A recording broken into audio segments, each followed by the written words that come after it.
Yan sila na ano yun guys, oh. Ano yun sila guys. Yung binalatan ko lang yan guys. Kasi hindi sila makalabas sa itlog. Kasi wala lang nanay. Hindi ko na nagbalat. Anin na sila guys. Apat na dilaw. Tapos dalawang itim. Yan o, anim sila. Ano, mabuhay na silang anim. Lakas naman eh.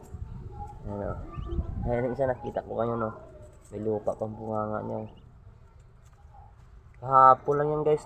Kahapon lang yan guys na binalatan ko. Kasi ninang umaga hinanap ko. Kala ko nawala. Hindi sila nagtago. Yan ang 5. Pangatlong araw pa lang ngayon yan. Yan sila. Binalatan ko lang yan eh. Tinanggal ko sa itlog. Yan. Yan silang 5. Tapos ito. Kahapon ko rin ito binalatan. Yan malawit. Mahina pa siya. Yan sila guys. Yan. Mamayang gabi. Papailawan ko naman yan sila. Nilailaw. Yan sila 5. Ang ganda naman natin guys. Susunod naman tayo guys. Lapids kung malalaki na sila.